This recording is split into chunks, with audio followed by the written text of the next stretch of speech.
దేవునికి స్తోత్రములు కలుగును గాక. ఈ ఉదయకాల సమయంలో మరొకసారి దేవుడు మనందరూ కూడా ఆయన మందిరంలోనికి, ఆయన ఆవరణంలోనికి నడిపించాడు. ఇలాగ దేవుని మందిరంలోనికి రావటం ఇది దేవుని యొక్క ఆశీర్వాదం. దేవుని సన్నిధిని, దేవుని ఆరాధనను నిర్లక్ష్యము చేసేటువంటి బిడ్డలి లోకంలో చాలా మంది ఉన్నారు.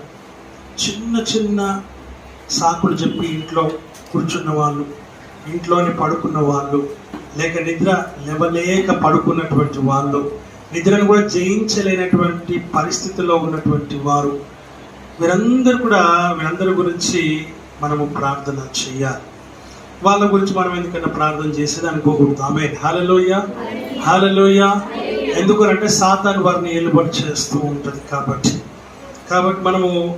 మనమందరం కూడా దేవుని యొక్క సన్నిధిలో, దేవుని యొక్క సముఖములో, దేవుని యొక్క సహవాసంలో ఉన్నాం కనుక ఆ రీతిగా దేవుడు మనతో తన వాక్యం ద్వారా మనతో మాట్లాడటానికి ఆయన సిద్ధముగా ఉన్నాడు. ఆ విషయాన్ని మనం జ్ఞాపకం చేసుకోవాలని మీ అందరికీ నేను తెలియజేస్తూ ఉంటున్నాను. ఈ ఉదయకాల సమయంలో దేవుని వాక్యం మనతో ఆయన మాట్లాడటానికి సిద్ధముగా ఉన్నాడు. మనము కూడా మన హృదయాలను, మన మనసులను సిద్ధము చేసి ఉంచాలని మీకు నేను మనవి చేస్తూ ఉన్నాను. ఎందుకంటే ఆది అందు వాక్యమును, వాక్యము దేవునిదిను, వాక్యమే దేవుడై ఉండెను. ఆ దేవుని వాక్యము వినడానికి మనము కూడా మన హృదయాలను సిద్ధపరిచి దేవుని సన్నిధిలో మనం ముందుకు సాగుదాం. 7 అనే అంశం గురించి దేవుడు మనతో మాట్లాడుతూ ఉన్నాడు. చాలా అంశాలు దేవుడు మనతో మాట్లాడినాడు.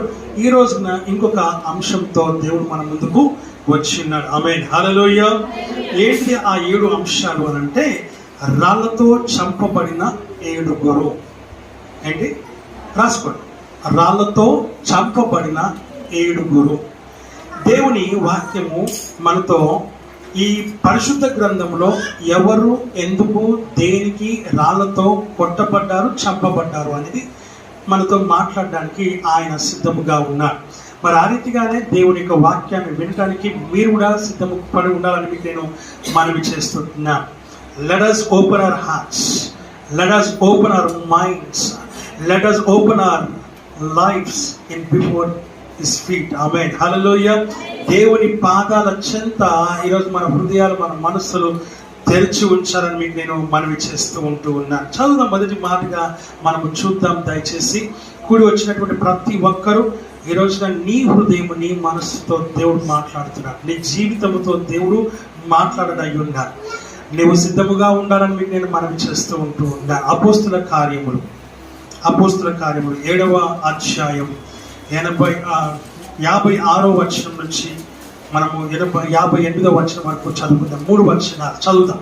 ఆకాశము తెరవబడుటయు, మనుష్య కుమారుడు దేవుని కుడి పార్శ్వమందు నిలిచి ఉండుటయు చూస్తున్నానని చెప్పింది. అప్పుడు వారు పెద్ద కేక వేసి చెవులు మూసుకొని ఏకముగా అతని మీద పడి పట్టణము వెలుపలికి అతన్ని వెళ్ళగొట్టి రాళ్ళు రుబ్బి చంపిరి. ప్రార్థన చేసుకుందాం. మా బిడ్డలుగా ప్రేమించి మా పరమ తండ్రి, మీ నామానికి వందనాలు, స్తోత్రాలు, స్తుతులు, కృతజ్ఞతాస్తులు మేము చెల్లిస్తూ ఉంటున్నాం. ప్రభు, మరొకసారి ఈ వాక్యం ద్వారా మాతో సూటిగా, స్పష్టంగా మాతో మీరు మీ అధికారం కలిగిన స్వరము చేత మాట్లాడమని వేడుకుంటున్నాం. వినగలిగే చెవులు, గ్రహించగలిగే హృదయమును, మనస్సును మాకు అనుగ్రహించి మీ నామమును మహిమ, ఘనత, ప్రభావం చేసుకోమని యేసు క్రీస్తు నామములో అడిగి వేడుకొనుచున్నాము తండ్రి. ఆమేన్. హల్లెలూయా. ఇక్కడ వాక్యం సెలవిస్తున్నటువంటి మాటలు మనము చూస్తూ ఉన్నాం. ఏమంటాడండి ఇక్కడైనా? 58వ వచనం చదువునాను ఒకసారి. 58. పట్టణపు వెలుపలికి అతను వెళ్ళగొట్టి రాళ్ళు రుబ్బి చంపిరి. ఈ మాటను ఇక్కడ మనం చూస్తూ ఉంటున్నాం. ఎవరిని రాళ్ళతో కొట్టినారు, ఎవరు రాళ్ళతో మరి చంపినారు, పట్టణపు వెలుపలికి ఎవరిని తీసుకొని పోయినారు అని ఒక్కసారి మనము ఈ వాక్య భాగంలో ధ్యానం చేసినట్లయితే, ఇక్కడ ఒక యవనస్తుడు కనపడుతూ ఉన్నాడు. అతని పేరు ఏంటిదంట? స్టెఫెను. ఏం పేరు? స్టెఫెను. ఈ స్టెఫెను దేవుని యొక్క పరిశుద్ధాత్మను పొందుకున్న వాడై, దేవుని ఆత్మతో నింపబడిన వాడై, దేవుని ఆత్మతో నడుస్తూ ఉన్నటువంటి వాడు. దేవుని యొక్క సన్నిధిలో ఆయన సువార్తను ప్రకటిస్తూ ఆయన కొరకు స్థిరముగా, ఆయన కొరకు బలముగా, ఆయన కొరకు శక్తివంతంగా పని చేయబడుతున్నటువంటి ఒక యవనస్తుడు. ఈయన ఏం చేస్తున్నాడు అని ఒకసారి మనం జ్ఞాపకం చేసినప్పుడు, ఈయన యేసుక్రీస్తు ప్రభువుని గురించి సువార్తను ప్రకటిస్తూ ఉన్నప్పుడు అక్కడ ఉన్నటువంటి ఎవరైతే ఇంతకు ముందు యేసు ప్రభువును అంగీకరించలేదో, యేసు ప్రభు పుట్టినాడని, ఆయన దైవ కుమారుడని, ఆయన ఈ లోకంలోకి వచ్చాడని, మన పాపముల నిమిత్తం మరణించినాడని, ఆయన 3వ దినమున తిరిగి లేపబడ్డాడని, ఆయన మరలా రానయ్యున్నాడని ప్రకటిస్తూ ఉంటే, ఆ యేసుక్రీస్తు ప్రభువును ప్రకటించద్దు అని యాజకులు, పరిసయ్యులు, సద్దుకయ్యులు, అక్కడున్నటువంటి ఆ యొక్క పెద్దలు, మత పెద్దలు వారిస్తూ ఉన్నారు. ఆయన ఆ యవనస్తులు ప్రకటిస్తూ ఉన్నాడు. అప్పుడు ఆయన ఆటంకపరచబడినప్పుడు ఆయన ఒక దర్శనం చూస్తూ ఆయన్ని హింసించినారు, బాధించినారు, వేధించినారు. ఆ తర్వాత స్టెఫెను ఒక దర్శనం చూస్తూ ఆయన బాగా కొట్టినారు. అప్పుడు 56వ వచనం మనం చదువుదాం ఒకసారి. ఎందుకు ఆయన కొరాలతో కొట్టి చంపున్నారో మనం చూడగలుగుతూ ఉంటున్నాం. ఆకాశము తెరవబడుటయు మనుష్య కుమారుడు దేవుని కుడిపార్శ్వమందు నిలిచి ఉండుటయు చూచుచున్నానని ఆయన చెప్పినట్టుగా మనం చూస్తున్నాం. 56వ వచనంలో ఏం చూస్తున్నానండి? యేసుక్రీస్తు ప్రభువును తండ్రి అయిన దేవుని కుడిపార్శ్వమందు నిలిచి ఉన్నట్టుగా ఆకాశము తెరవబడి ఆ దర్శనము చూస్తూ ఉన్నాడు ఆయన. అయ్యా, నాకు ఆకాశం తెరవబడింది, నేను చూస్తున్నాను. ఇదిగో తండ్రి అయిన దేవుని సింహాసనం కుడిపార్శ్వమున యేసుక్రీస్తు ప్రభు నిలబడి ఉన్నాడని, అది నేను చూస్తూ ఉన్నానని ఆయన దర్శనము చెబుతూ ఉంటే, వారు ఎంత మాత్రము సహించలేకపోయినారు, ఎంత మాత్రము వారు ఓర్చుకోలేకపోయినారు, ఎంత మాత్రము ప్రేమ దేవుడు వారు చెప్పినటువంటి స్టెఫెను చెప్పినటువంటి దర్శనం లేక చూసిన దర్శనాన్ని వారు అంగీకరించలేకపోయినారు. దేవుని యొక్క దర్శనమును చూడలేక ఉన్నటువంటి వీళ్ళు, దేవుని దర్శనం అంటే ఏందో ఎరగని వీరు, దేవుడు అంటేనే ప్రేమ దేవుని బిడ్డల నిజమైన దేవుడు ఆయన వచ్చినని ఆయన గుర్తించలేని వీరు, ప్రేమ దేవుని బిడ్డల ఆయన్ని గ్రహించలేని వీరు ఇప్పుడు స్టెఫెను ఆయన చెబుతున్నటువంటి మాటను గాని దర్శనమును గాని అంగీకరించలేకపోతూ ఉన్నారు, సహించలేకపోతూ ఉన్నారు, ఓర్చుకోలేకపోతూ ఉంటున్నారు. ఈయన దైవ దూషణ, దేవ దూషణ చేస్తున్నాడు. యేసుక్రీస్తు ప్రభువు ప్రకటించబడకూడదు అనేది వీరి యొక్క ఆలోచన, వీరి యొక్క తలంపు, వీరి యొక్క మూర్ఖ స్వభావం. సాతాను చేస్తున్న పని ఏంటంటే వీరిలో దూరి యేసుక్రీస్తు ప్రభువుని ప్రకటించనీయకుండా, యేసుక్రీస్తు అనే నామమును ప్రకటించనీయకుండా, ఆ పేరును ఉచ్చరించనీయకుండా, ఆ పేరును పలకనీయకుండా ఆపివేస్తున్నటువంటి మూర్ఖతరములైనటువంటి వీరు స్టెఫెనును ఆటంకపరుస్తూ ఉన్నారు, స్టెఫెనును ప్రేమ అడ్డగిస్తూ ఉన్నారు. దేవుని వాక్యం సెలవిస్తున్న మాట మనం చూస్తూ ఉంటున్నాం. అప్పుడు ఆయన చెబుతున్న దర్శనాన్ని కూడా వారు అంగీకరిస్తలేరు, సహించలేకపోతూ ఉంటున్నారు. దైవ దూషణ, దేవ దూషణ అని చెప్పి ఇప్పుడు ఏం చేస్తున్నారండి? 57వ వచనం చదవండి. అంటాడు ఆయన, వారిని చూసి వెలుపలికి తీసుకొని పోయినట్టుగా మనం చూస్తూ ఉన్నాం. చదువు.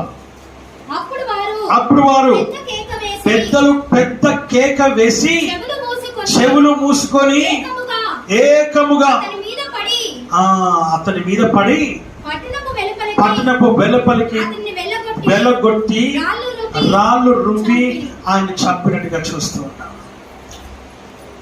ఆయన చూసిన దర్శనాన్ని చెప్పినప్పుడు వారు అంగీకరిస్తలేరు, కేకలు వేసినారు, చెవులు మూసుకున్నారు. ఎంత ఘోరంగా చూడండి ఒకసారి.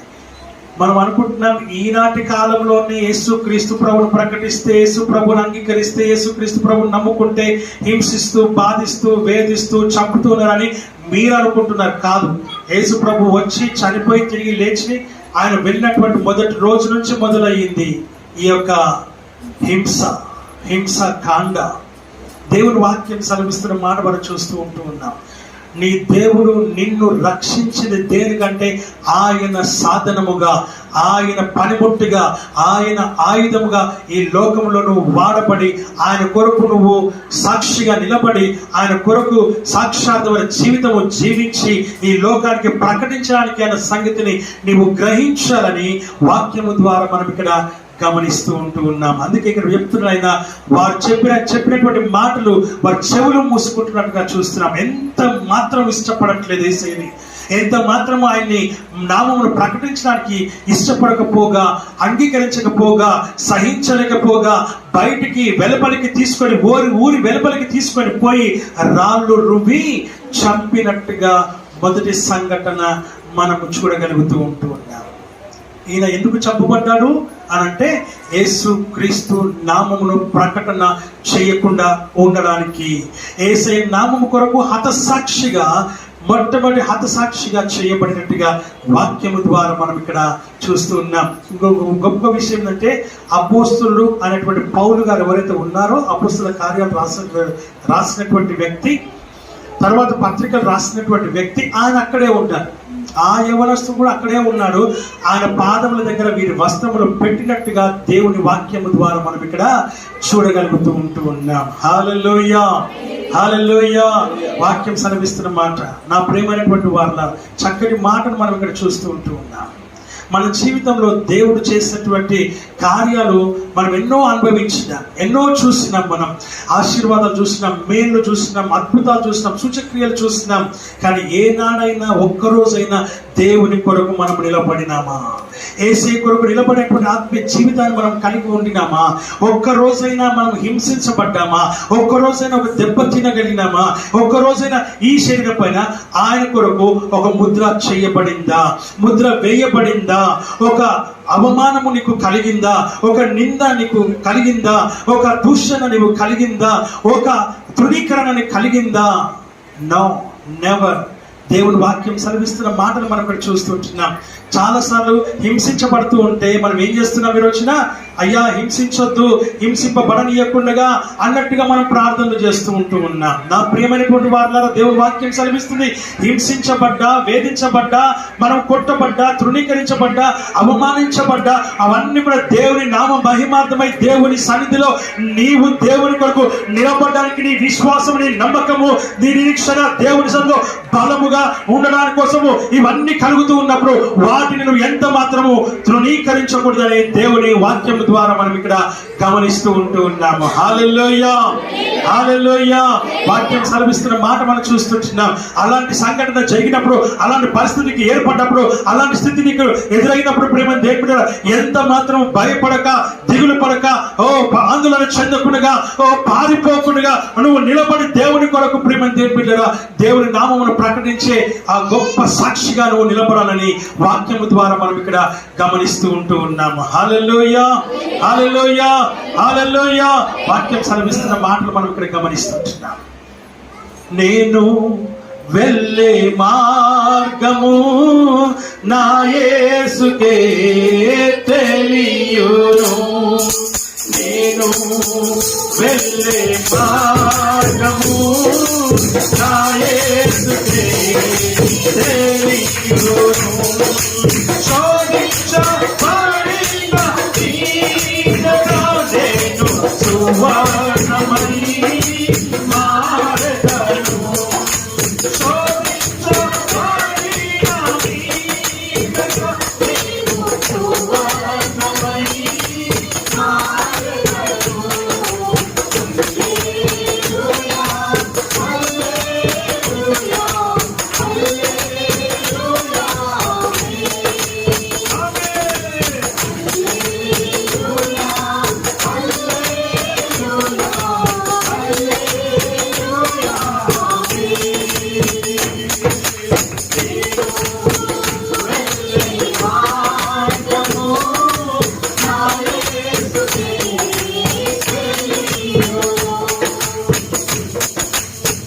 హల్లెలూయా.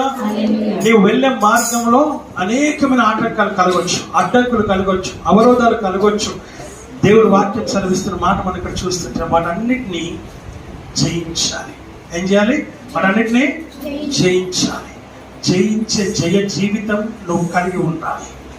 అది ఎప్పుడు సాధ్యమవుతుంది అంటే నువ్వు దేవునితో అనుసంధానమై ఉన్నప్పుడు, నువ్వు దేవునితో కలుసుకొని ఉన్నప్పుడు, దేవుని సన్నిధిలో సమయాన్ని వెచ్చిస్తూ ఉన్నప్పుడు, దేవునితో సాంగత్యము కలిగి ఉన్నప్పుడు, నీ దేవుడు నీతో మాట్లాడుతూ ఉన్నప్పుడు, అనుదినమును దేవునితో మాట్లాడాలి, దేవుడు నీతో మాట్లాడాలి, అనుదినమును దేవునితో సహవాసము చేయాలి, అనుదినము దేవునితో ప్రేమ దేవుడిగా ఆయన సన్నిధిలో నీవు సమయాన్ని గడపాలి, అనుదినము దేవుని యొక్క వాక్యాన్ని ప్రేమ దేవుడిగా స్వరాన్ని నువ్వు వినాలి, అనుదినము దేవుని యొక్క సహవాసమును కోరుకొని ఈ లోకములో ప్రేమ దేవుడిగా నీ ఆత్మీయ జీవితాన్ని కొనసాగించాలని వాక్యము ద్వారా మనం ఇక్కడ చూస్తూ ఉంటూ ఉన్నాం. హల్లెలూయా, హల్లెలూయా. అలాంటి ఆత్మీయ జీవితం ఎప్పుడైతే నువ్వు కలిగి ఉంటావో నిశ్చయంగా నీ దేవుడి నీ జీవితంలో నువ్వు ఎలాంటి సమయంలో కూడా అప్పుడు నువ్వు ఎంత మాత్రము భయపడవు అని వాక్యం ద్వారా చూస్తున్నాం. స్టెఫెన్ బైబిల్లో పారిపోలా, స్టెఫెన్ ఏ మాత్రం కూడా జంకలేదు ప్రేమ దేవుని మీద. He was standing before them. దేవుని కొరకై నిలబడినటువంటి యోధుడు ఎవరైనా, దేవుని కొరకు నిలబడినటువంటి యోధుడు యోధుడు యోధుడు దేవుని వాక్యం సెలవిస్తున్న మాట మనం కూడా చూస్తుంటున్నా. అలాంటి ఆత్మీయ జీవితాన్ని కలిగి నువ్వు ఉండాలని వాక్యం ద్వారా దేవుడు మనలను హెచ్చరిక చేస్తూ ఉన్నాడు. రాళ్లతో కొట్టబడి చంపబడిన వ్యక్తి యేసు క్రీస్తు కొరకు మొదటి హతసాక్షి, మొదటి వాడు రాళ్లతో కొట్టబడి చంపబడినటువంటి వాడు యేసయ్య కొరకు. క్రొత్త నిబంధన గ్రంథంలో దేవుని వాక్యం సెలవిస్తున్నటువంటి మాటలు మనం చూస్తున్నాం. వాక్యాన్ని వింటున్నాం, చాలా బాగుంది. వాక్యాన్ని మనం చాలా జాగ్రత్తగా మనం చూస్తూ ఉంటున్నాం, వింటున్నాం. కానీ దాని వలన విన్నటువంటి వాక్యాన్ని నిజంగా మనము ఆచరణ పూర్వకంగా మనం ఆచరిస్తున్నామా, తూచ తప్పకుండా దాని ప్రకారంగా మనము జీవిస్తున్నామా అనేది మనకి ఇక్కడ కావాలని దేవుని వాక్యం ద్వారా మనం చూస్తున్నాం. ఎలాంటి స్థితిలో ఉన్నాం మనం ఈరోజున? నిజంగా అంతంలో మనం ఉంటూ ఉన్నాం, ఆఖరి గడియల్లో మనం ఉంటూ ఉన్నాం, మనం వాక్యాన్ని వింటూ ఉన్నాం. సిద్ధపడ్డామా? సిద్ధపడ్డ జీవితం కలిగి మనం ఉన్నామా? వాక్యం సెలవిస్తున్న మాట మనం చూస్తున్నాం. గడిచిన రాత్రికాల సమయంలో దేవుడు మనతో మాట్లాడాడు. ఏం మాట్లాడాడు? పురుషుడు ఇంట లేడు అనే మాటను దేవుడు మనతో మాట్లాడాడు. ఈరోజు చాలా మంది మారుమనసు పొందినారు, చాలా మంది రక్షణ పొందినారు, చాలా మంది బాప్తిసం తీసుకున్నారు, సంఘంలో సభ్యత్వం కలిగి ఉన్నారు, బలలో పాల్గొంటూ ఉన్నారు. బట్ ఎవరు లేరంట? పురుషుడు ఇంట లేడు. ఎవరా పురుషుడు?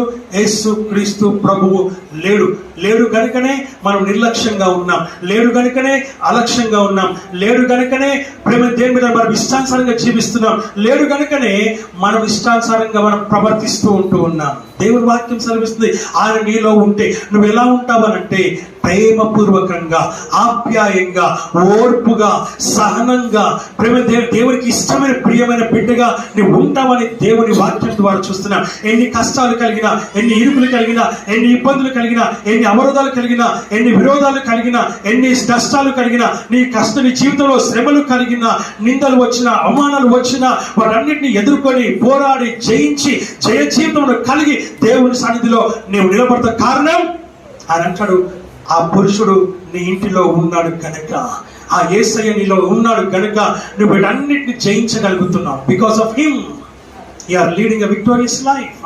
నువ్వు ఆ విషయాన్ని జ్ఞాపకం చేసుకోవాలని దేవుని వాక్యం ద్వారా మనం చూస్తున్నాం. ఆయన లేకపోతే మన మీద మారమనసు పొంది రక్షణ పొంది పురుషుడు ఇంట లేకపోతే చాలా మంది పురుషుడు ఇంట లేకుండా జీవిస్తూ ఉంటూ ఉన్నారు. కనుకనే దేవుని వాక్యం సెలవిస్తున్న మాట మనం చూస్తుంటున్నాం. నిర్లక్ష్య ధోరణిలో మనం ఉంటున్నాం. క్రైస్తవులు చాలా మటుకు నిర్లక్ష్య ధోరణిలో ఉంటూ ఉన్నారు. పురుషుడు ఇంట ఉండాలి. ఎక్కడ ఉండాలి? ఇంట ఉండాలి, ఇంట్లో ఉండాలి. దూర ప్రయాణం వెళ్ళాడు ఆయన. దూర ప్రయాణం అంటే ఆయన మరణించి తిరిగి లేచి పరలోక రాజ్యం వెళ్ళాడు. ఎందుకు వెళ్ళాడు ఆయన?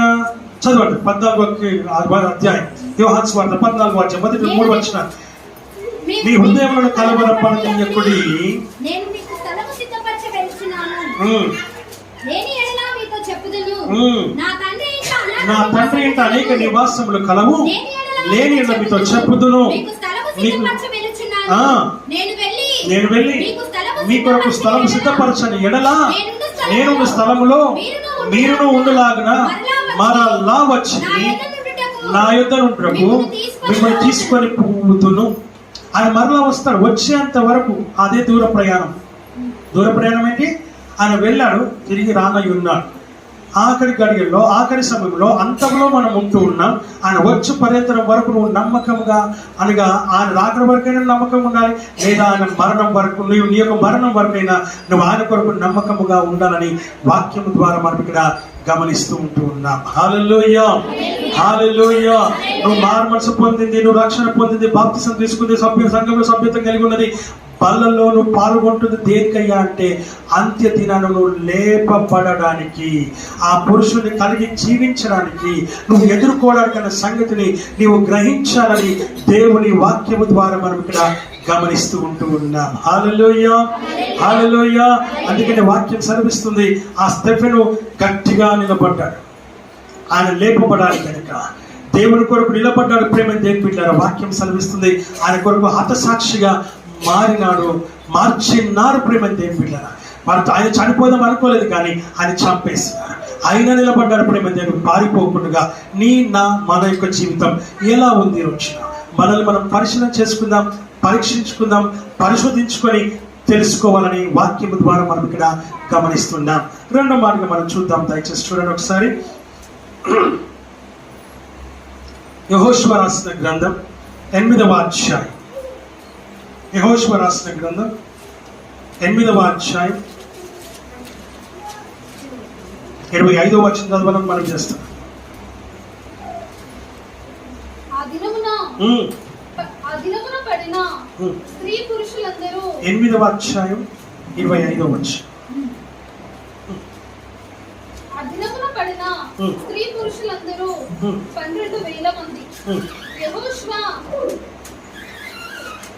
ఆ నివాసులందరినీ నిర్మూలన చేయు వరకు ఈటను పట్టుకొని చాచిన తన చేతిని తిరిగి ముడుచుకొనలేదు. యెహోవా యెహోషువకు ఆజ్ఞాపించిన మాట చొప్పున అప్పుడు యెహోషువ బాధపరిచితివి, అది నేను యెహోవా నిన్ను బాధపరచననగా ఇశ్రాయేలీయులందరూ వారిని రాళ్లతో చావగొట్టిరి. 7వ అధ్యాయం 25వ వచనం. మళ్ళీ చదవనా? అప్పుడు యెహోషువ నీవేళ మమ్మల్ని బాధపరిచితివి, నేను యెహోవా నిన్ను బాధపరచనగా ఇశ్రాయేలీయులందరూ కూడా వారిని రాళ్లతో చావగొట్టిరి. ఇక్కడ ఇంకో వ్యక్తి చంపబడుతూ ఉన్నాడు. ఎవరైనా? ఆకాను. ఎవరు? యెహోషువ గ్రంథం అయితే యెహోషువనేనా? బాగుంది. యేసునాయనా. ఎవరు ఇక్కడ చంపబడింది? ఆకాను. దేవుని వాక్యం సెలవిస్తున్న మాట మనం చూస్తున్నాం. ఈ ఆకాను ఈ ఇశ్రాయేలీయులు ఎరికో పట్టణంను జయించినారు. దేన్ని జయించినారు? ఎరికో పట్టణాన్ని జయించినారు. ఎరికో పట్టణం జయించే చాలా పెద్ద పట్టణం, ప్రపంచంలో పెద్ద పట్టణం ఏదైనా ఉందా అంటే ఎరికో పట్టణం. ఆ ఎరికో పట్టణంలో జయించిన తర్వాత చిన్న ఈ పట్టణం మీద ఏమైపోయారు? అపజయ పాలైపోయినారు. 300 మంది కూడా చనిపోయినారు. అప్పుడు యెహోషువ తన బట్టలు చింపుకొని తల మీద ధూళి పోసుకొని గోనె పట్ట కట్టుకొని బూడిదలో కూర్చున్నారు. ఎందుకు ఇలా జరిగిందనేసి, అంత భయంకరమైనటువంటి ఎరికో పట్టణాన్ని జయిస్తే ఇక్కడ ఇట్లా జరిగిందనేసి బాధపడ్డారు, వేదన పడ్డారు, ఏడ్చినారు. జరిగిన విషయం ఏంటిదయ్యా అంటే దేవుని వాక్యం సెలవిస్తున్న మాట. దేవుడు వారితో మాట్లాడుతున్నాడు. ఇదిగో మీలో ఒకడు అపవిత్రమైనటువంటి వాటిని దొంగిలించి మీ మధ్యలో దాచుకున్నాడు, కనుకనే యొక్క అపజయం అని దేవుడు యెహోషువకు సెలవిచ్చినాడు. అప్పుడు యెహోషువ గోత్రంలో వైజ్గా అందరిని పిలిచినాడు, వంశంలో వైజ్గా పిలిచినాడు, కుటుంబాల వైజ్గా పిలిచినాడు. ఆఖరికి ఒకరిని పట్టుకున్నారు. ఎవరు వారు అంటే ఆకాను. ఆ ఆకాను పట్టబడినప్పుడు 24వ వచనం తరువాత యెహోషువ అందరూ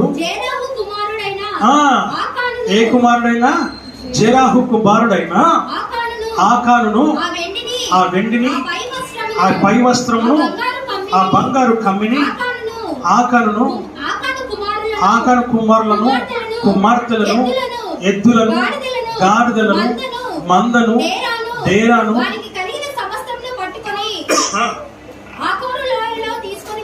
ఆకోరు లోయలోనికి తీసుకొని వచ్చి ఆమేన్ హల్లెలూయా. తర్వాత చదువు. అప్పుడు యెహోషువ నీవేళ మమ్మను బాధపరిచితివి, నేను యెహోవాను బాధపరచనగా ఇశ్రాయేలు అందరూ కూడా వారిని రాళ్ళతో కొట్టి చంపినట్టుగా చూస్తున్నాం. హల్లెలూయా హల్లెలూయా. వాక్యం సెలవిస్తుంది, ఒక్కడు చేసిన తప్పు వారి భార్య, వారి కుమారులు, వారి కుమార్తెలు, వారి డేరా, వారి ఎద్దులు, వారి ఆవులు, వారి బర్రెలు, వారి గొర్రెలు, వారి మేకలు అన్ని కూడా తేపడ్డాయి. అంటే ఆ వారింటికి సంబంధించిన ప్రతి ఒక్కటి మనుషులతో సహా తేపడ్డారు. ఒక్కరు చేసే తప్పుకి అందరికి శిక్ష పడినట్టుగా మనం చూడగలుగుతూ ఉంటున్నాం. అంటే దేవుడు ఎంత శ్రద్ధ కలిగి ఉన్నాడో దీన్ని బట్టి మనము అర్థం చేసుకోవచ్చు. ఆమేన్ హల్లెలూయా హల్లెలూయా. అంటే ఇశ్రాయేలీలు ఓడిపోవడానికి గల కారణం ఏంటంటే ఆకారం. ఆ ఎరికో పట్టణంలో ఒక్కటి వస్తువు కూడా ముట్టుకోవద్దని చెప్పినాడు. ఏ వస్తువు ముట్టుకోవద్దు, ఏ జంతువులను కూడా కానీ, పశువులను కానీ, వస్త్రాలను కానీ, దేన్ని కూడా, బంగారం కానీ, వెత్తడి కానీ, వెండి కానీ, ఆభరణాలు కానీ ఏది కూడా ముట్టుకోవద్దు, అన్ని కాల్చేయాలని చెప్పినాడు ఆయన. అందులో వీడు ఆశపడ్డాడు, చూడగానే ఆకర్షించబడ్డాడు. ఆ 3 వస్తువులు తీసుకున్నాడు, ఇంట్లోకి వెళ్ళాడు, ఆ డేరాలో కింద తవ్వి పెట్టుకున్నాడు. ఎవ్వరికి తెలియదు అనుకున్నాడు. నిజంగానే ఎవ్వరికి తెలియదు. కానీ అపజయం మాత్రం వచ్చేసింది. అపజయం రాగానే యెహోషువ నాయకుడు బట్టలు చెప్పుకున్నాడు, ఏడవడం మొదలు పెడుతున్నాడు, కన్నీరు కారుస్తున్నాడు దేవుని దగ్గర. తల మీద ధూళి పోసుకున్నాడు, బట్టలు విప్పేసినాడు, గోనె పట్టు కట్టుకున్నాడు, బూడిదలో కూర్చున్నాడు, అంగలారుస్తూ దేవుని సంగ ప్రార్థన చేయడం మొదలు పెట్టినాడు. దేవుడు అంటున్నాడు, ఇక్కడ మొరపెడితే లాభం ఏముంది? నువ్వు మొదటిగా వెళ్ళి ఆ పాపమును తీసేయి. పాపము చేయబడింది. ఆమేన్ హల్లెలూయా. ఆ వ్యక్తిని పట్టుకున్నాక వారి దగ్గర నుంచి అవన్నీ కూడా రికవర్ చేసిన తర్వాత ఆకారు లోయలోకి తీసుకొని వెళ్ళి వాటన్నిటిని నిర్మూలన చేసి వీళ్ళను కూడా రాళ్ళతో కొట్టి చంపేసినట్టుగా చూస్తున్నా. అంటే దేవుడు ఎంత మాత్రమో సహించడు. ఏం చేయడు? సహించే వ్యక్తి కాదు. మనం అనుకుంటాం దొంగలించినటువంటి వస్తువుని ఇంట్లో తీసుకొచ్చి పెట్టుకుంటే అది మీకు మంచిది అవుతుంది అనుకుంటున్నారా? Never and ever. ఎప్పుడు కూడా అది మంచిది కాదు. అది నేను ఏం చేస్తున్నానంటే నాశనానికి తీసుకొని వెళ్తుంది, నీ జీవితాన్ని పాడు చేయడానికి తీసుకొని వెళ్తుంది. దొంగలింపబడినటువంటి వస్తువు నీలో ఉండకూడదు, శపించబడినటువంటి నీలో ఉండకూడదు. వాక్యం సెలవిస్తున్న మాటలు మనం ఇక్కడ చూడగలుగుతూ ఉంటున్నాం. శపించబడినటువంటి వస్తువులు ఏ కూడా నీ ఇంటిలో, నీ గృహంలో ఉండకూడదని వాక్యము ద్వారా మనం ఇక్కడ గమనిస్తూ ఉంటున్నాం. ఇంకో మాట మనం చూద్దాం, దయచేసి చూడండి ఒకసారి. మొదటి రాజులు రాసినటువంటి గ్రంథము 12వ అధ్యాయము 18వ వచనం చదవాలని మనం చేస్తుంటున్నాం. 1 Kings chapter 12 verse 18.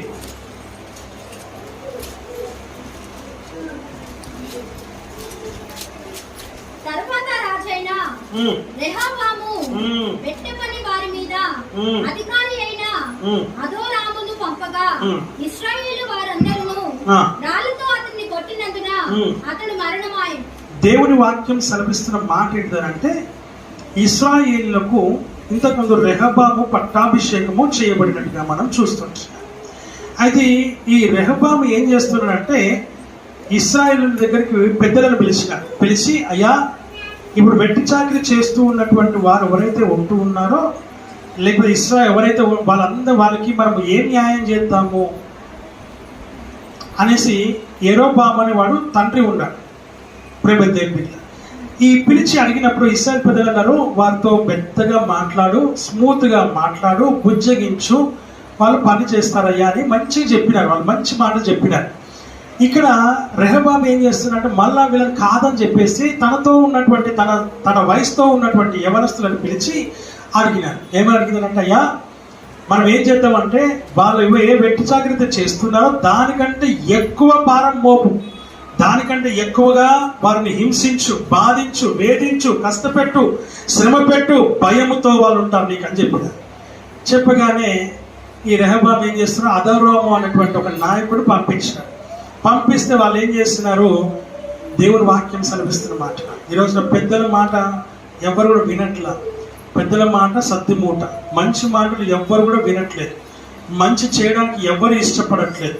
మంచిగా ఉండడానికి ఎవరు ఇష్టపడట్లేదు. మంచి జీవితాన్ని ఉండడానికి ఎవరు కూడా ఇష్టపడట్లేదు. మంచి బ్రతుకులు బ్రతకడానికి, మంచి కుటుంబ జీవితం జీవించడానికి, మంచి ఉద్యోగం చేయడానికి, మంచి పని చేయడానికి, మంచిగా ఉండడానికి ఎవ్వరు కూడా ఇష్టపడట్లేదు. ఆ ఇష్టం లేని జీవితం మేము జీవించకూడదని వారి ఇష్టానుసారంగా జీవించడం మొదలు పెడుతూ ఉన్నారు. ఇక్కడ పెద్దల మాటలు పక్కకు పెట్టేసినాడు. యవనస్తుల మాట ప్రేమ దేవుడిగా అంగీకరించి వారి మీద ఎక్కువ కష్టము, వారి మీద ఎక్కువ భారము, వారి మీద ఎక్కువ ప్రేమ పని పెట్టేసరికల్లా వారికి కోపం వచ్చింది. ప్రేమ దేవుడిగా దేవుని వాక్యం సెలవిస్తున్నటువంటి మాటలు మనం చూస్తున్నాం. ఇశ్రాయేలీలు అందరూ కూడా తిరగబడినట్టుగా దేవుని వాక్యం ద్వారా మనం ఇక్కడ గమనిస్తున్నాం. 17వ వచనం కూడా చదువున్నాను ఒక్కసారి. 17వ వచనం కూడా చదువు. అయితే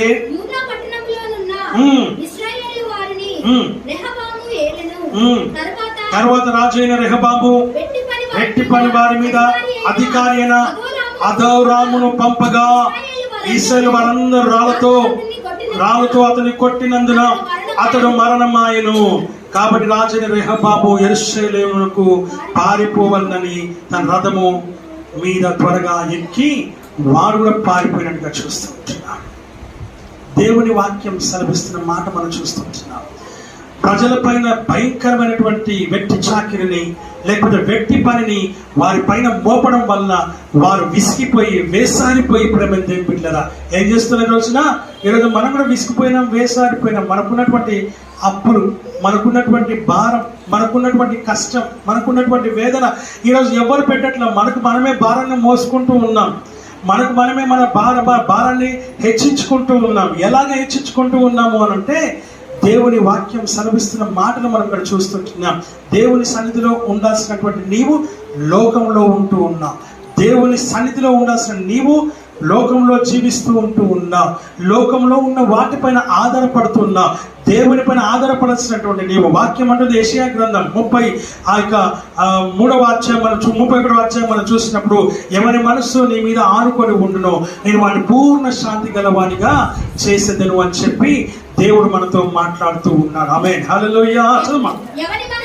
ఎవరి మనసు నీ మీద ఆనుకొని ఉండునో వానిని నీవు పూర్ణ శాంతి గలవానిగా చేసి కాపాడదు. ఏలైనగా అతడు యందు విశ్వాసము ఉంచి ఉన్నాడు గనుక, ఏలైనగా అతడు యందు విశ్వాసం ఉంచి ఉన్నాడు కనుక ఈ రోజున నీ జీవితంలో ప్రేమ దేవుడు చేయాల్సిన పని ఏంటంటే దేవుని పైన ఆధారపడాలి.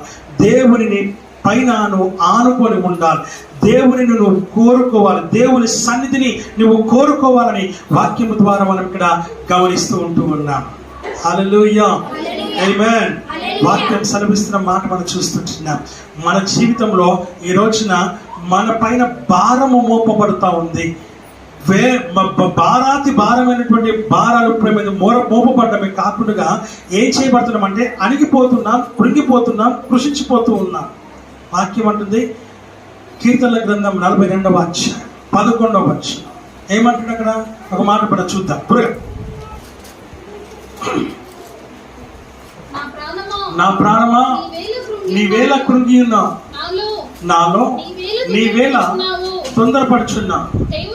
దేవుని యందు నిరీక్షణ ఉంచుము, ఆయనే నా రక్షణకర్త, నా దేవుడు, ఇంకను నేను ఆయనను స్తుతించెదను. నా ప్రాణమా నీవేళ కృంగి ఉన్నావు. మనం మాట్లాడుకుంటున్నాం. మీరు వచ్చిన ఏం మాట్లాడుకుంటున్నాం? నా ప్రాణమా నీవేళ కృంగి ఉన్నావు, నాలో నీవేళ తొందరపడుచున్నావు. దేవుని నిరీక్షణ కలిగి ఉండు. అవును ప్రేమ దేవుడి, మన పైన ఉన్నటువంటి భారాన్ని బట్టి ఈరోజు మనం కృంగిపోతూ ఉన్నాం. వ్యక్తిగతమైనటువంటి సమస్యలు, కుటుంబపరమైనటువంటి సమస్యలు, అప్పులు, ఈఎంఐలు, చిట్టీలు, లోన్లు, గ్రూపులు, ఆమేన్, హల్లెలూయా, అన్ని భారాలు పెట్టి ఎక్కడెక్కడ దొరుకుతుంటే అక్కడక్కడ తీసుకుంటున్నాం. ఎక్కడెక్కడ దొరుకుతుంటే అక్కడక్కడ మనం వాటన్నిటిని మనము తీసుకొని భారాన్ని పెంచుకొని బాధపడుతూ వేదన పడుతూ లాస్ట్కి మన ఆలోచన తలంపు ఎక్కడికి తీసుకొని పోయిందనంటే వీటిని తట్టుకోవాలంటే నా వల్ల అవ్వట్లేదు, నేను చచ్చిపోతే బాగుండు. ఏమంటున్నారు? నేను చచ్చిపోతే బాగుండు. దేవుని వాక్యం సెలవిస్తున్న మాట మనం చూస్తున్నాం. ఫీజులు ఎక్కువైపోయాయి.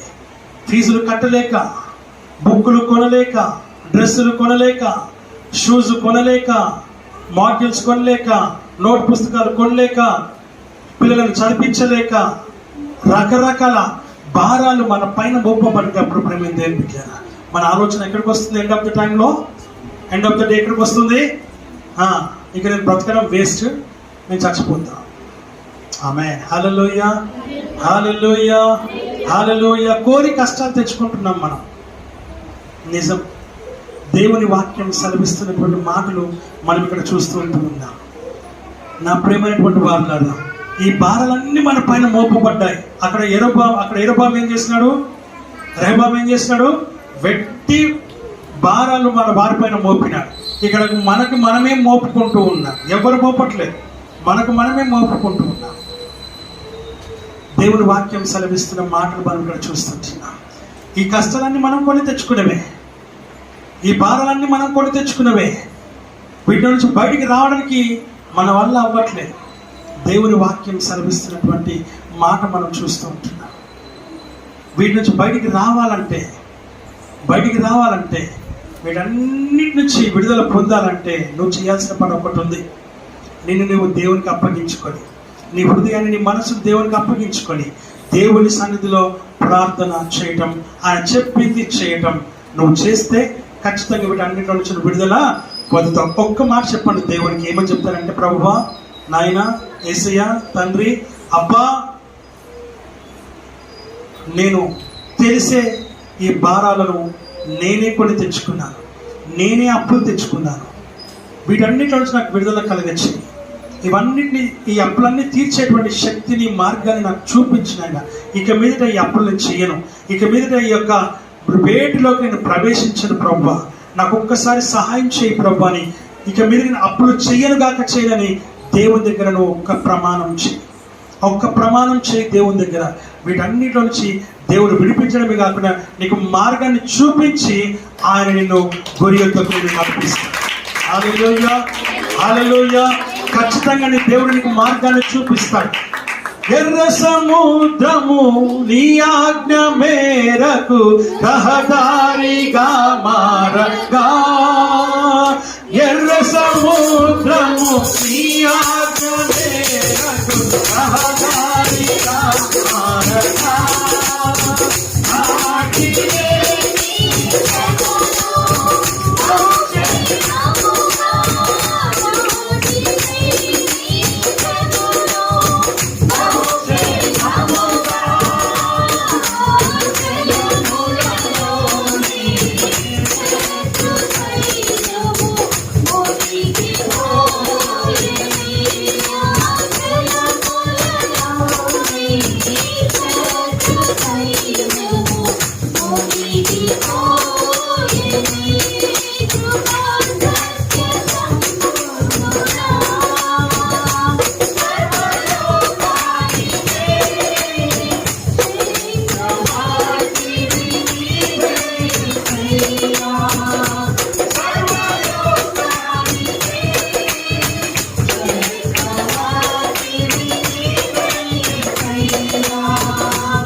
హల్లెలూయా. ఇశ్రాయేలీలు ఎర్ర సముద్రం దగ్గర బస చేస్తున్నారు, ఉన్నారు. 2 రోజుల తర్వాత ఇశ్రాయేలీలకు వ్యతిరేకముగా ఉన్నటువంటి ఐగుప్తీయులు వెనుక నుంచి తరుముకుంటూ వస్తున్నారు. గుర్రాల శబ్దాలు, రౌతుల శబ్దాలు, రథాల శబ్దాలు విన్నారు. ఒకడు పైకి ఎక్కి, గుడ్డపైకి ఎక్కి, కొండపైకి ఎక్కి చూసినాడు. సైన్యం అంతా వస్తుందని చెప్పేసరికల్లా భయపడిపోయినాడు. ముందుకు వెళ్దామంటేనేమో ఎర్ర సముద్రం, వెనక్కి వెళ్దామంటేనేమో ఐగుప్తుల సైన్యం. ఏం చేయాలని అర్థం కాని పరిస్థితి. ఇశ్రాయేలీలు సనుగుతూ గునుగుతూ మోషే దగ్గరికి వచ్చి, మేము నీకు చెప్పలేదా స్టార్ట్ అయింది. ఏం స్టార్ట్ అయింది? సేవకుడు ఏదైనా చెప్పినాడు అనుకోండి, కొంచెం అటు ఇటు అయింది అనుకోండి, ఇక అయిపోయినట్టు సేవకుడి పని. అయ్యా నువ్వు చెప్పినావు కదా ఏమైంది అనే స్థాయికి ఎదిగిపోయినారు సంఘం, విశ్వాసం లోకంలో. ఆమేన్, హల్లెలూయా, హల్లెలూయా. వాక్యం సెలవిస్తున్న మాట. వచ్చినాడు, మోషేకి సరైన మొదలు పెట్టినాడు. మోషే అన్నాడు, అయ్యా మీరు ఆగండి కొంచెం సేపు అని చెప్పేసి ఆయన వెళ్ళి ప్రార్థన చేయడం మొదలు పెట్టినాడు. దేవుడి దగ్గర ప్రార్థన చేయగానే ఆయన అన్నాడు, భయపడొద్దు అని చెప్పి ఐగుప్తులకి ఇశ్రాయేలుకి మధ్యలో ఆయన మేఘస్తంభము ఏర్పాటు చేశారు. అటు వాళ్ళు ఇటు రాకుండా, ఇటు వాళ్ళు అటు వెళ్ళకుండా 3 దినాలు అక్కడే ఉన్నారు. అంటే దేవుని యొక్క మహా గొప్ప శక్తి చూపించడానికి అక్కడ జరిగిన విషయం అది. ఆ తర్వాత ఎర్ర సముద్రమును తూర్పు గాలి విసిరగా ఆ ఎర్ర సముద్రము 2 పాయలుగా చీల్చబడ్డది. వెనక ముందు మనం కూడా ఆవరించబడ్డాం. అప్పులు, కష్టాలు, బాధలు, లోన్లు కదా, చిట్టీలు అన్నీ ఆవరించబడ్డాయి. మొత్తం మునిగిపోయినాం మనం. జీతం వచ్చి రాగానే ఏమైపోతుంది?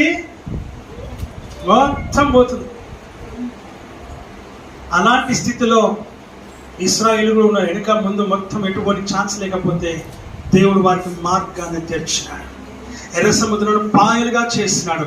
ఆ ఆరని నేల గుండా వారు నడిచి అద్దరికి చేరినట్టుగా చూస్తూ ఉన్నారు. అప్పటిదాకా ఏం చేయాలో పాలుపోని పరిస్థితి వాళ్ళది. ఇక చనిపోయినాం అనుకున్నారు, ఇక అయిపోయిన పరిస్థితి అనుకున్నారు. ఎండ్ ఆఫ్ ద టైం వచ్చేసింది, ఇక మనం అందరం కూడా కుక్క చావు చావాల్సిందే వాళ్ళ చేతిలో అనుకున్నారు. ఇక మనకు బ్రతికే లేదనుకున్నారు. ఈ యొక్క ఎర్ర సముద్రం ఎదుట మనం అందరం కూడా చచ్చిపోతాం అనేసి అనుకున్నారు. కత్తివాత చేత ఐగుప్తులు మనల్ని చంపేస్తారు అనుకున్నారు. ఇక మనకు దారి లేదు అనుకున్నారు. కానీ లేదనుకున్న దారి ఏం చేయబడ్డది? సరళము చేయబడింది. హల్లెలూయా, హల్లెలూయా. దేవుడు నిన్ను కూడా నీ జీవితంలో కూడా అలాంటి మార్గమునే తెరుస్తాడు. కారణం ఏంటంటే నువ్వు ప్రార్థన చేయి, ఉపవాస ప్రార్థన చేయి. ఉపవాస ప్రార్థన ఏర్పాటు చేసుకున్న ప్రియమైనటువంటి బిడ్డ, ప్రియమైనటువంటి వాళ్ళ ఉపవాస ప్రార్థనలో గొప్ప శక్తి మరి దేంట్లో కూడా నీకు లేదు అన్న సంగతిని జ్ఞాపకం చేసుకో. వాక్యం సెలవిస్తా ఉంది, ఎర్ర సముద్రము చీల్చబడింది. ఆ 6 నేలపైన వారు నడిచి వెళ్ళినట్టుగా మనము చూస్తూ ఉంటున్నాం. 4వ మార్గం మనం చూద్దాం ఒకసారి. మొదటి రాజులు 21వ అధ్యాయంలోకి మనం వెళ్దాం. 21లోకి మనం వెళ్దాం. చూడండి ఒకసారి 13వ వచనం చదువుదాం. అప్పుడు పనికి మాలిన 2 మనుషులు సమాజంలో ప్రవేశించి అతని ఎదుట కూర్చుండి, నాబోతు దేవుని రాజును దూషించనని జనుల సమక్షమున నాబోతు మీద సాక్ష్యము పలుకగా వారు పట్టణము బయటికి అతన్ని తీసుకొని పోయి రాళ్లతో చావగొట్టారు. ఆమేన్, హల్లెలూయా. ఇక్కడ ఇంకొకడు కూడా రాళ్లతో కొట్టి చంపబడుతున్నాడు. ఎవరు అని అంటే బబులోను మహారాజు అయినటువంటి దేవుని వాక్య అహాబు అని చూస్తున్నా. ఎవరండి? అహాబు. ఈ అహాబు బబులోను దేశంలో రాజు అయి ఉంటూ ఉన్నాడు. షబ్రోను పట్టణంలో రాజు అయి ఉంటూ ఉన్నాడు. యెరూషలేములో షమ్రోను రాజైన అహాబు తన భార్య అయినటువంటి యెజబెల్, ఆయన భార్య ఎవరు? యెజబెల్. ఈయన ఏం చేశాడంటే ఈయన పొలము పక్కనే, ఈయన తోట పక్కనే ఇంకొక తోట ఉంది. ఆయన పేరు ఎవరనంటే నాబోతు. ఎవరైనా పేరు? నాబోతు. ఆయన ఏమన్నాడంటే, నా తోట పక్కనే నీ తోట ఉంది కదా, నా తోటకు ఆనుకొని ఉంది కదా, ఇదిగో నీ తోటకు బదులుగా నేను ఇంకొక తోట ఇస్తా, నేను ఇంకొక గొప్ప ద్రాక్ష తోట నీకు ఇస్తా, లేదా నువ్వు విక్రయం చేస్తే నేను దాన్ని కొనుక్కుంటా, కాబట్టి నాకు ఇచ్చేసేయి అని చెప్పి నాబోతును అడిగినట్టుగా చూస్తూ ఉన్నాను. అడిగితే నాబోతు అన్నాడు, ఇది నా పిత్రార్జితము. ఏమన్నా? నా పిత్రార్జితము అనగా నా పితరుల నుంచి నాకు ఇది ఇవ్వబడింది, వచ్చింది. కాబట్టి నా పితరుల యొక్క ఏమంటారు దాన్ని, పితరుల యొక్క స్టాంప్ తెలుగులో ఆనవాళ్ళు నేను ఎలా ఇవ్వగలను, కాబట్టి నేను ఇవ్వలేనని చెప్పి ఆహాబుకు నాబోతు చెప్పినాడు. చెప్పేసరికల్లా భయపెట్టాడు. భయపడితే కూడా ఆయన ఒప్పుకోలేదు. అప్పుడు ఈయన ముఖము చిన్న పుచ్చుకొని ఇంట్లో కూర్చున్నాడు. భోజనం చేయకుండా. చాలా మంచి భర్త. ఆమేన్, హల్లెలూయా, ఆమేన్, హల్లెలూయా. ఇలా ముఖం మార్చుకొని కూర్చున్న రాజు ఈయన చూస్తున్న తప్ప ఇంకెవరు నేను చూడలా. కూర్చుంటే భార్య అయిన యజబేల్ వచ్చింది. ఆమె మహా గటికురాలు, గయ్యాలి గంప. ఇంకో విధంగా కరెక్ట్గా చెప్పాలంటే ఆమె వచ్చింది. ఏంది అని అడిగింది. ముఖం ఎందుకంటే పెట్టుకున్నాం, మార్చుకొని కూర్చుని మాడిపోయిన మసాలా దోశ లాగా ఏంది నీ ముఖం, ఏంటి సంగతి అని అంటే ఆయన అన్నాడు, నేను నన్ను తోట పక్కనే ఆవిడ నాబోతు గారిది తోట ఉంది, ఒక 2 ఎకరాలు, అది ఇవ్వరా అంటే వాడు ఇవ్వలేదు, అందుకు నాకు బాధ కలిగింది. నేను అడిగితే ఇవ్వలేదు వాడు, రాజుని నేను అడిగితే వాడు ఇవ్వలేదు అని చెప్పి ఆమె ఏం చేసింది, కుయుక్తిగా కుట్ర చేసింది. చేసి ఏం చేసింది అని అంటే పైన మనం చదువుతూ ఉన్నాం చూడండి ఒకసారి. 12వ వచనం చదువున్నాను, 11వ వచనం చదువు.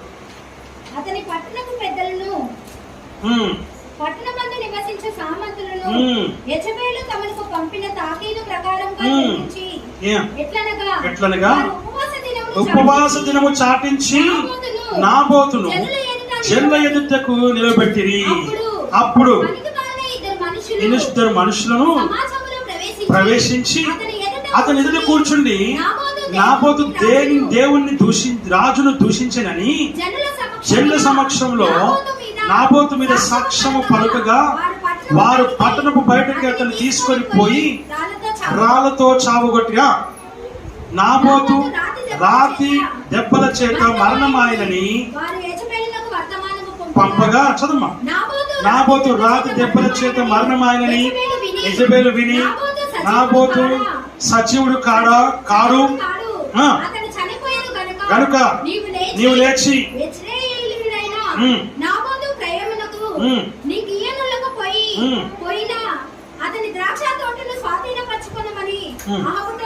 ఆమేన్, హల్లెలూయా.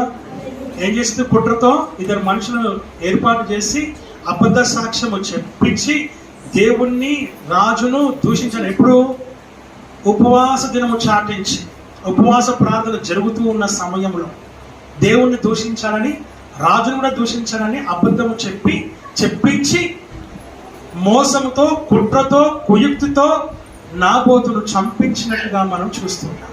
ఈనాటి కాలంలో కూడా అలాంటి పరిస్థితులు ఈ లోకంలో ఏలుబడి చేస్తూ ఉంటూ ఉన్నాయి. మనకు ఎవరైనా పడకపోతే మనం ఏం చేస్తాం, వాళ్ళ మీద లేనిపోనివి మనం చెప్తూ ఉంటాం. లేనిపోనివన్నీ కూడా వాళ్ళ గురించి మనము చాటిస్తూ ఉంటాం. లేనిపోనివి చెప్పి వాళ్ళ మనసులను విషపు చుక్కను వేసి విషపును నాటి వాళ్ళపైన ద్వేషాన్ని నింపుతామని దేవుని వాక్యము ద్వారా మనం ఇక్కడ గమనిస్తూ ఉంటున్నాం. అలాంటి జీవితంలో నుంచి నువ్వు బయటికి రావాలని వాక్యము నీతో సూటిగా నీతో మాట్లాడుతూ ఉంది. ఆమేన్, హల్లెలూయా. యేసుక్రీస్తు ప్రభువును కూడా నిలబెట్టినారు, ఇద్దరు సాక్షులను నిలబెట్టినారు. ఇద్దరు సాక్షులు నిలబెట్టి అబద్ధ సాక్ష్యము చెప్పాలని ఇద్దరు మనుషులను తయారు చేసి పెట్టినారు.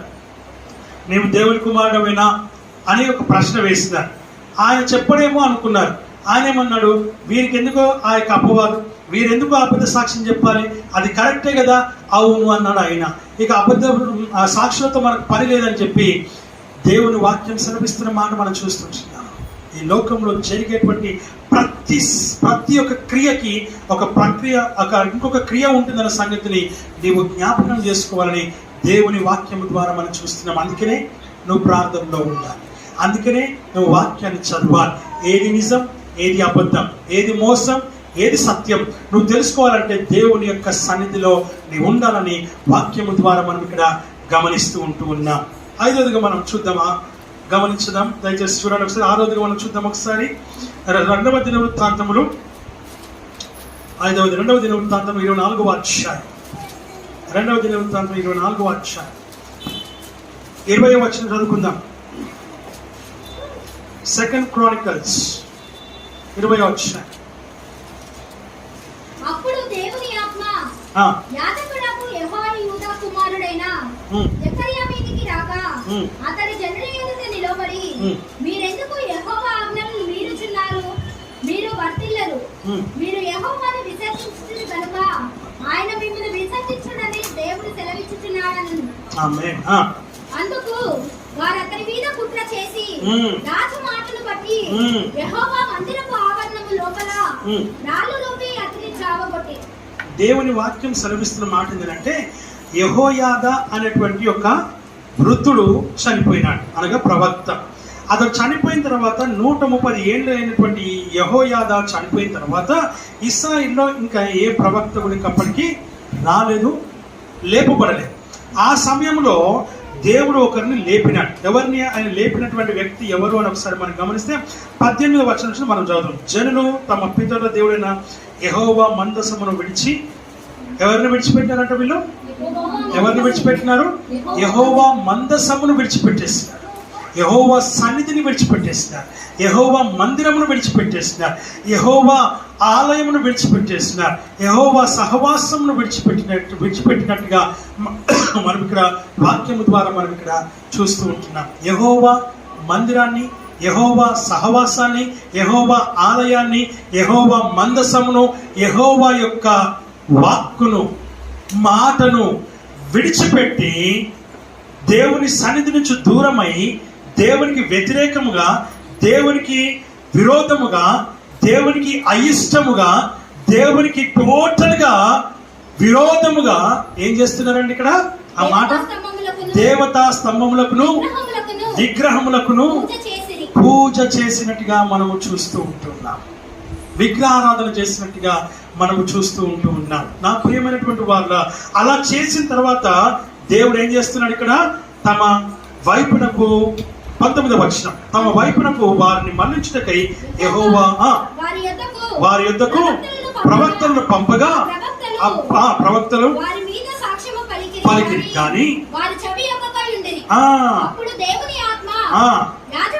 యాజకుడు యెహోయాదా కుమారుడైన జెకర్యా మీదికి రాగా నిలబడి, మీరెందుకు యెహోవా ఆజ్ఞను మీరుచున్నారు?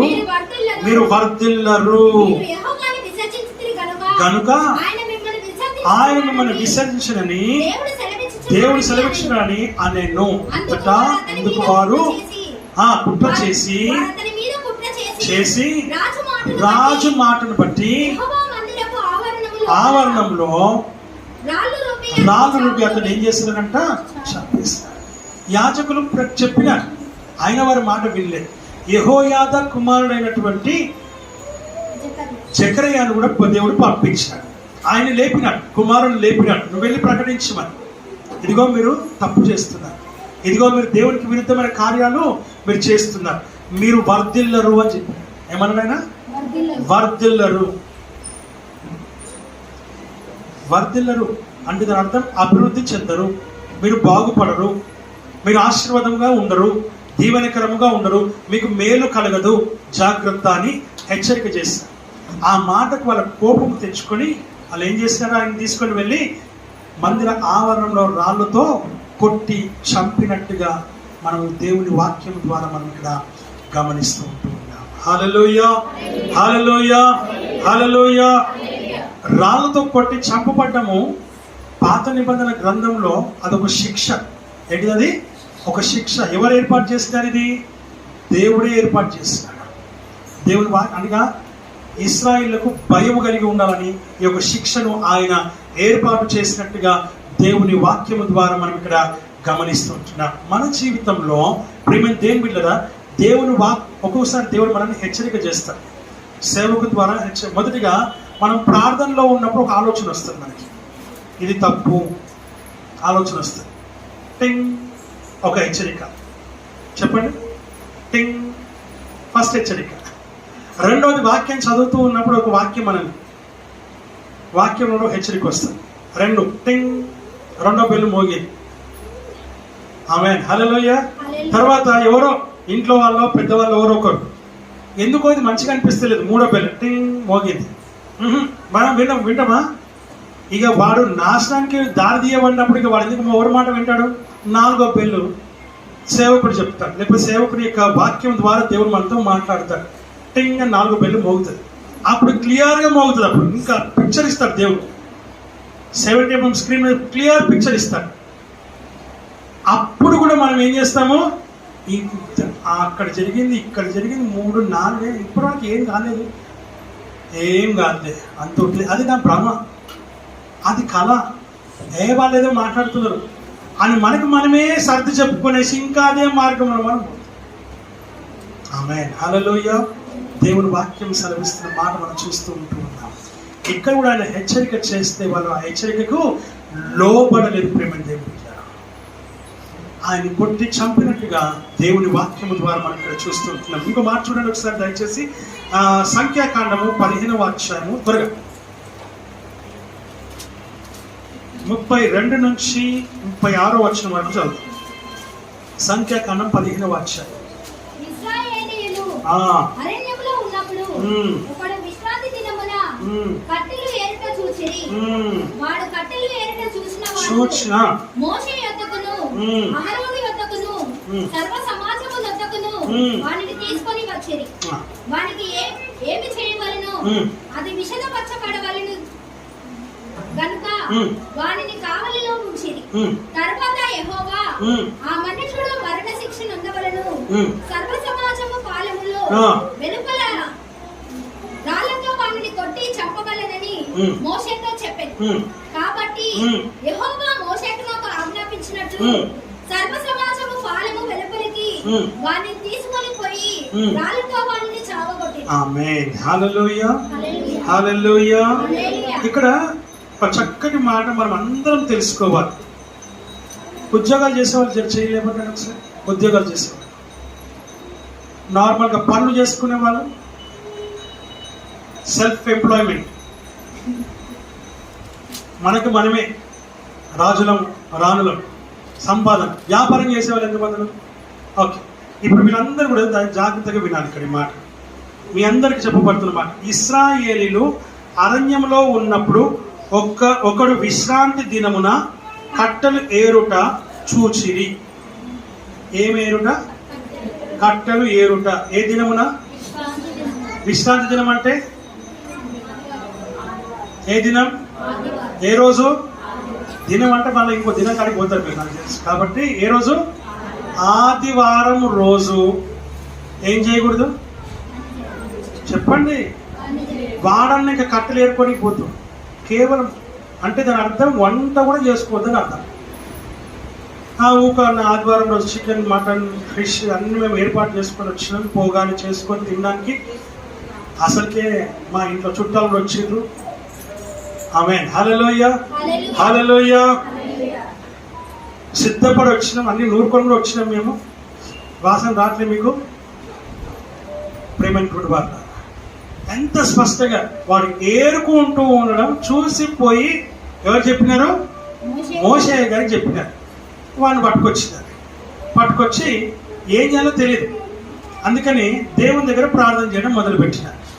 అప్పటిదాకా వాడిని కావల్లో వచ్చినారు, అట్లా పెట్టినారు, జైల్లో పెట్టినారు, వాడిని పెట్టినారు, కావల్లో పెట్టినారు. ఎందుకంటే విశ్రాంతి దినమున ఏ పని చేయకూడదని వాక్యం చెప్తుంది. ఏ పని చేయకూడదు, ఏ పనికి పోకూడదు, ఏ ఉద్యోగం చేయకూడదు. అదంతా పాతకాలపు పాత నిబంధన జీవితం అనేవాళ్ళు కొంతమంది ఉన్నారు. ఇలాగిన చెప్పిన తర్వాత దేవుడు వారికి ఒక సూచన ఇచ్చినాడు. ఏంటిదనంటే మీరు రాళ్ళతో కొట్టి చంపండి. అదే పని చేస్తారు. తీసుకొచ్చి బయట రాళ్ళతో కొట్టి చంపినారు. కారణం ఏంటంటే దేవుని ఆజ్ఞ ఏంటిదనంటే మీరు పని చేయండి. ఆయన రోజున, ఆయన దినాన ఎవ్వరు కూడా పని చేయకూడదు. ఆయన సన్నిధిలో ఉండాలి, ఆయన సముఖంలో ఉండాలి, ఆయన యొక్క మందిరంలో ఉండాలి, ఆయన ఆలయంలో ఉండాలి, ఆయన ఆరాధన చేస్తూ ఉండాలి. ప్రేమించేదన్ అధికముగా ఆరాధింతుం ఆసక్తితో, ప్రేమించేదన్ అధికముగా ఆరాధింతుం ఆసక్తితో, మనసుతో ఆరాధింతుం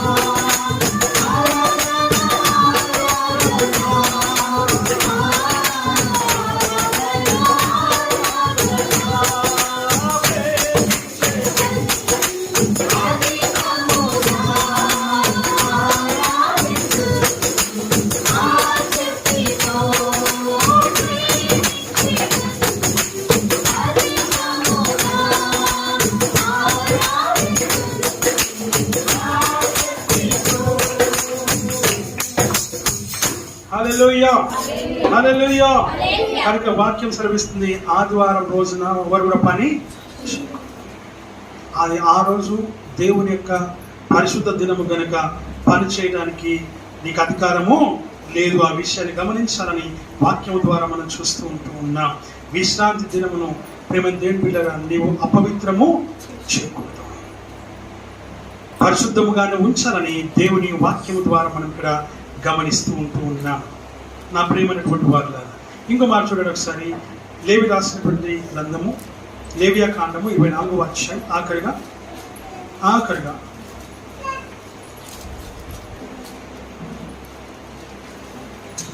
13-14 వచనం చదువుతాం. అప్పుడు యెహోవా మోషే ఇలాగూ సెలవిచ్చెను, శపించిన వానిని పాలము వెలుపలికి తీసుకొని రమ్ము. వాని శాపవచనములు వినిన వారందరూ వాని తల మీద తమ చేతులుంచి తరువాత సర్వ సమాజము రాళ్ళతో వానిని చావగొట్టవలెను. ఆమేన్, హల్లెలూయా. వీరిని ఎందుకు చంపుతున్నారు ఇప్పుడు? లాస్ట్ గా 7వ మాట, వీరిని ఎందుకు చంపుతున్నారు రాళ్ళతో అని అంటే 11వ వచనం చదివితే చాలా క్లియర్ గా అర్థమవుతుంది. ఆఖరి మాట మనం చూస్తున్నాం. ఆ ఇశ్రాయేలీరాలి కుమారునికి ఒక ఇశ్రాయేలుకి పాలెములో పోరు పడగా కొట్లాడుకునగా ఆ ఇశ్రాయేలీరాలి కుమారుడు యెహోవా నామమును దూషించి శపింపగా జనులు మోషే దగ్గరకు వారిని తీసుకొని వచ్చిరి. వారి తల్లి పేరు షేలోమితు. ఆమె దాను గోత్రికుడైన దిబ్రీ కుమార్తె. యెహోవా ఏమి సెలవిచ్చునో తెలుసుకుని వరకు వారిని కావలిలో ఉంచి. అనగా ఒక దేవుని బిడ్డ దేవుణ్ణి దూషించడం కానీ, దేవుని నామమును దూషించడం కానీ, దేవుని కుమారుని కానీ కుమార్తెని కానీ లేక తోటి వారిని దూషించడం కానీ అది అనర్హము. ఏంటిది? అర్హమైనది ఎంత మాత్రము కాదు. అనగా నిన్ను వల్ల నీ పొరుగు వారిని ప్రేమించమని చెప్పే మాట ఏదైతే ఉందో, నిన్ను వల్ల నీ పొరుగు వారిని నీ పొరుగు వారిని దూషించడానికి మరణ శిక్ష అని కూడా వాక్యం చెప్తుంది. నీ తోటి వారిని దూషించడానికి నీకు అధికారము లేదు. ఎవరైనా నీ తోటి వారిని దూషిస్తే నువ్వు మరణానికే పాత్రుడు అన్న సంగతిని జ్ఞాపకం చేసుకోవాలి. అందుకని ఇక్కడ వాక్యం సెలవిస్తా ఉంది. ఇక్కడ ఆ ఇశ్రాయేలుని కావలిలో ఉంచినారు. తర్వాత బయటికి తీసుకొని వెళ్ళి వారిని రాళ్ళతో కొట్టి చంపినట్టుగా మనం చూస్తున్నాం. 7 రాళ్లతో కొట్టి చంపబడినట్టుగా దేవుని వాక్యం ద్వారా మనం ఇక్కడ గమనిస్తున్నాం. ఎందుకు కొట్టబడి చంపబడినట్టుగా మనము అన్ని విషయాలు చూస్తున్నాం ప్రేమ దేవుని బిడ్డలు. మొదటిది మనం చూసినప్పుడు స్టెఫెను హతసాక్షులైనట్టుగా చూస్తున్నాం. రెండవది ఆకాను పాపము చేయటం వలన, దొంగిలించడం వలన. మూడవది అదోరాము ప్రేమంది అనగా వెట్టి చాకరీ చేయించడానికి వెళ్ళినటువంటి వాడు. నాబోతు అనగా ఆయన తోటను ఉపయుక్తతో కుట్రతో మోసంతో చంపినట్టుగా చూస్తున్నాం. జకరియా ఆయన యేసు దేవుని యొక్క వార్తను ప్రకటన చేసినందుకు, నిజం పలికినందుకు ఆయన చంపినట్టుగా చూస్తున్నాం. ఇక 6వదిగా విశ్రాంతి దినమున అనగా దేవుని పరిశుద్ధ దినాన్ని అపవిత్రపరిచినందుకు.